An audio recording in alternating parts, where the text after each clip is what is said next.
প্রিয় নবম শ্রেণীর শিক্ষার্থী বন্ধুরা, তোমাদের সকলকে আরও একবার স্বাগত জানাচ্ছি আমাদের ইউটিউব চ্যানেলে। তো আজকের ভিডিওতে আমি তোমাদের প্রথম পর্যায়ক্রমিক পরীক্ষার বা ফার্স্ট ইউনিট এক্সামে 2024-এর বাংলাদেশ সাজেশন হয়ে থাকে, সেই সম্পূর্ণ সাজেশন নিয়ে আলোচনা করব। তো এর আগে আমি তোমাদের ইতিহাস ভূগোল দিয়ে দিয়েছি উত্তরসহ। যদি তোমরা নিতে চাও সেই পিডিএফগুলো, তাহলে তোমরা অতি অবশ্যই স্ক্রিনে দেওয়া নাম্বারে আমার সাথে যোগাযোগ করো। এবং শুধুমাত্র বাংলার সাজেশন নয়, আরও অন্যান্য যে সমস্ত সাজেশনসগুলো আছে তোমরা স্ক্রিনে দেখতে পাচ্ছ, এগুলো কিন্তু আমি অলরেডি তোমাদেরকে দিয়ে দিয়েছি। তোমরা যারা কালেক্ট করতে চাও অতি অবশ্যই স্ক্রিনে দেওয়া নাম্বারে আমার সাথে হোয়াটসঅ্যাপে যোগাযোগ করো। কী করে তোমরা পাবে সেটা কিন্তু আমি তোমাদেরকে ডেফিনেটলি বলে দেবো। তো প্রথমে একটু চলো তোমাদের সিলেবাসে কী কী আছে একটু দেখে নাও। দেখো, এখানে তোমাদের মেন সিলেবাসে থাকবে কী কী। প্রথম পর্যায়ে তোমাদের সিলেবাসে থাকছে এখান থেকে কলিঙ্গ দেশের ঝড় বৃষ্টি, তারপর থাকবে ধ্বনি পরিবর্তন, ধীবর বৃত্তান্ত, ইলিয়াস, ঠিক আছে, দাম, নোঙর, আর শব্দ গঠন, উপসর্গ, অনুসর্গ, ধাতু প্রত্যয় আর ভাব সম্প্রসারণ। এইগুলো থাকবে তোমাদের প্রথম পরীক্ষা, ঠিক আছে। এইখান থেকে অ্যাকচুয়ালি এটা।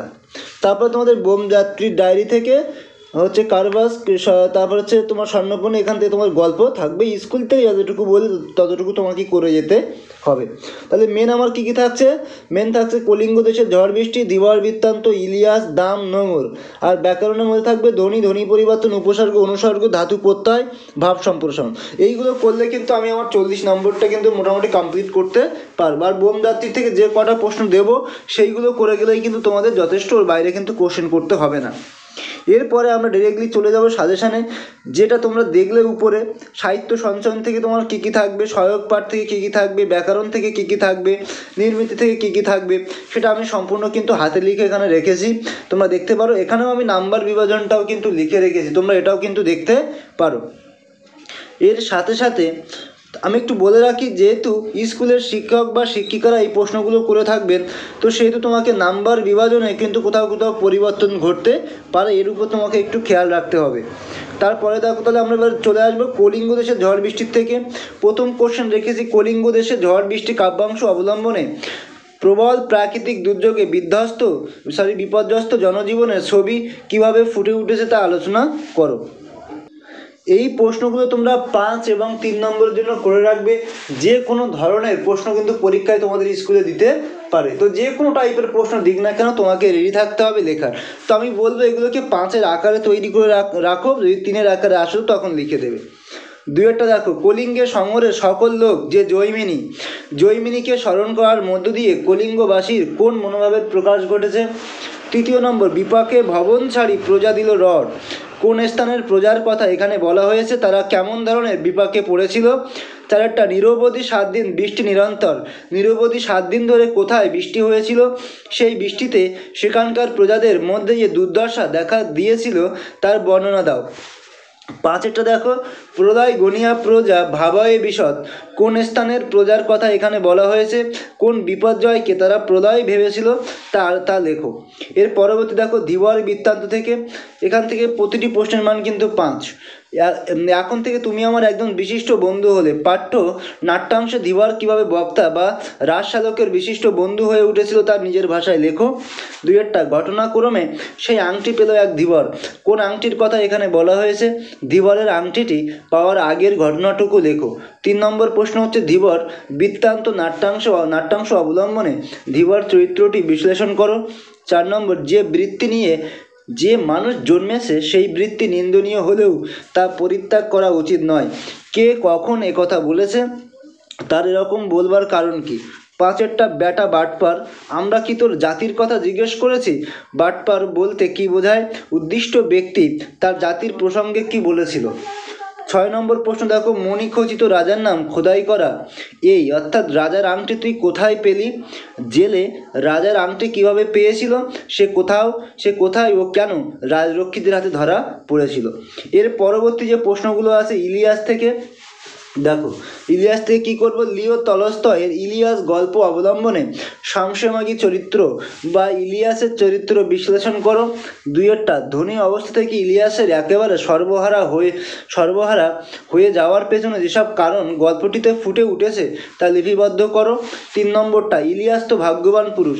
ইলিয়াসকে ভাগ্যবান বলবার পেছনে যে কারণগুলি গল্পটিতে লিপিবদ্ধ হয়েছে তা নিজের ভাষায় লেখো। 4 নম্বর, সাধারণ অবস্থা থেকে ইলিয়াস কীভাবে ধনী মানুষে পরিণত হয়েছিল তা লেখো। 5 নম্বর, শুনে অতিথিরা ভাবতে বসলো। কোন কথা শুনে অতিথিরা ভাবতে বসলো, সে কথা ভাবার মতো কেন? 6, যতদিন ধনী ছিলাম কখনো সুখ পাইনি। ধনী অবস্থায় ইলিয়াসের সংসারে সুখ ছিল না কেন? দুঃখের জীবন থেকে বুড়ো বুড়ি কীভাবে সুখের জীবন লাভ করলো? এর পরবর্তীতে আমরা চলে যাব দাম গল্প থেকে। দেখো, প্রথম প্রশ্ন রেখেছে কি, ছবিটা যা ফুটলো তা খুব উজ্জ্বল নয়। কোন ছবি? সেই ছবি কেন খুব উজ্জ্বল নয়? দ্বিতীয় নম্বর প্রশ্ন, পৃথিবীতে যত অঙ্ক ছিল সব যেন ওর মুখস্থ। কার কথা বলা হয়েছে? অঙ্কে তার দক্ষতার কীরকম পরিচয় পাওয়া যায়? 3 নম্বর, দাম গল্পের নামকরণের সার্থকতা বিচার করো।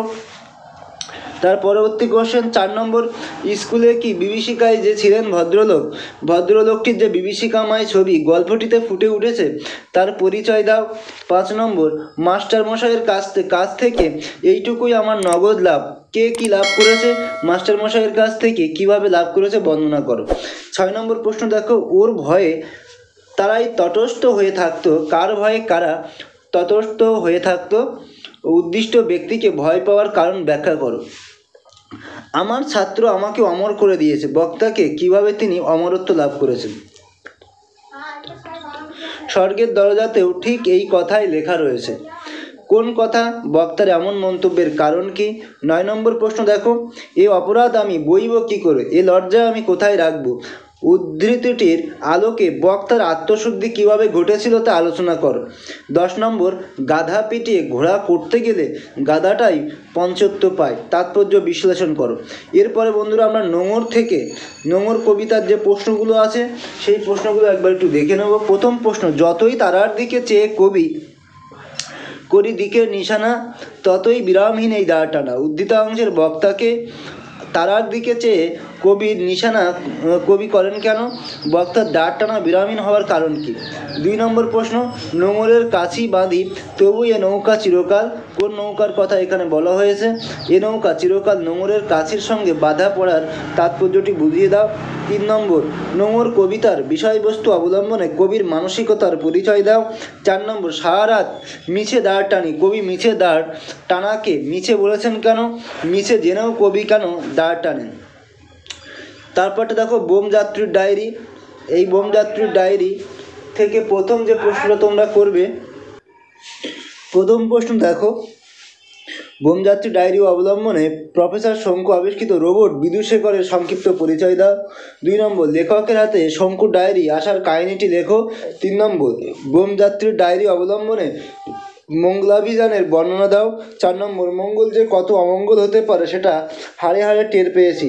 মঙ্গল যে অমঙ্গলের বক্তা কিভাবে তা টের পান? অথবা ঘটনাটা ঘটল প্রথম দিনেই যে কী ঘটনা ঘটেছিল তা বোমযাত্রীর ডায়েরি গল্প অবলম্বনে লেখো। 5 নম্বর, বোমযাত্রী ডায়েরি অবলম্বনে মঙ্গল থেকে টাফা অভিযানের বর্ণনা দাও। 6 নম্বর, এর আগে বিদুশেখর কথা না শুনে ঠকেছি। বিদুশেখরের কোন কথা না শুনে বক্তা ঠকেছেন? 7 নম্বর, আজ দিনের শুরুতেই একটা বিশ্রী কাণ্ড ঘটে গেল, বিশ্রী কাণ্ডটি বর্ণনা করো। 8 নম্বর, তাহলে ওদের প্রহ্লাদকে পেয়ে খুব সুবিধে হবে, বলো কেন এটা লিখতে হবে। 9 নম্বর, মঙ্গল গ্রহের বিভীষিকা মন থেকে দূর হতে কতদিন লাগবে জানি না, মঙ্গল গ্রহের বিভীষিকার বর্ণনা দাও। 10 নম্বর, কাল টাফায় পৌঁছে শঙ্কুর কিরূপ অভিজ্ঞতা হয়েছিল তা বর্ণনা করো। 11 নম্বর, এখন মনে হচ্ছে যে প্রথমবারের কেলেঙ্কারিটার জন্য একমাত্র প্রহ্লাদই দায়ী। প্রহ্লাদকে কোন কেলেঙ্কারির কথা বলা হয়েছে? প্রহ্লাদকে কেন দায়ী করা হয়েছে? এরপরে বন্ধুরা আমরা ভাব সম্প্রসারণগুলো একটু দেখে নেব। প্রথম ভাব সম্প্রসারণ করবে বন্যেরা বনের শিশুরা সুন্দর, শিশুরা মাতৃ ক্রোড়ে। 2 নম্বর, পুষ্প আপনার জন্য ফোটে না, পরের জন্য তোমার হৃদয় কুসুমকে প্রস্ফুটিত করিও। 3 নম্বর, সবার উপরে মানুষ সত্য, তাহার উপরে নয়। 4 নম্বর, কোথায় স্বর্গ কোথায় নরক কে বলে তা বহুদূর, মানুষের মাঝে স্বর্গ নরক, মানুষেতে সুরাসুর।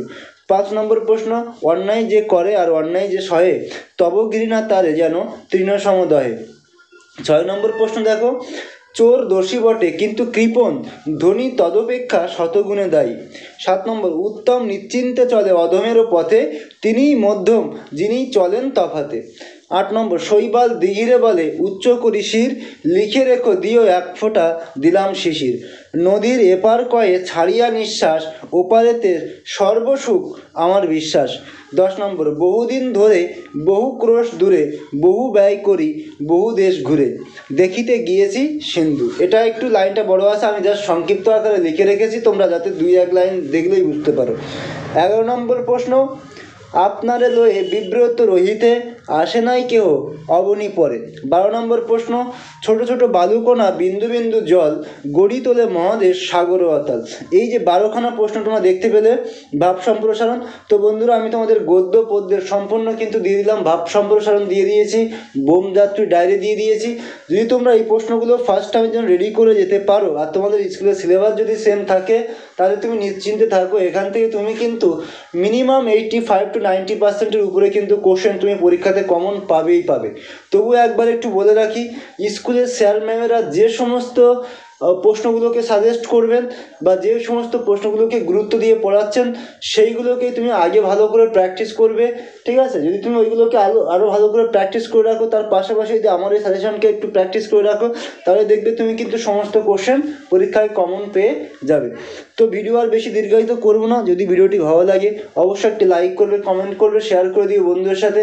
আর যদি তুমি আমার চ্যানেলে নতুন হয়ে থাকো অতি অবশ্যই চ্যানেলটিকে সাবস্ক্রাইব করে দেবে।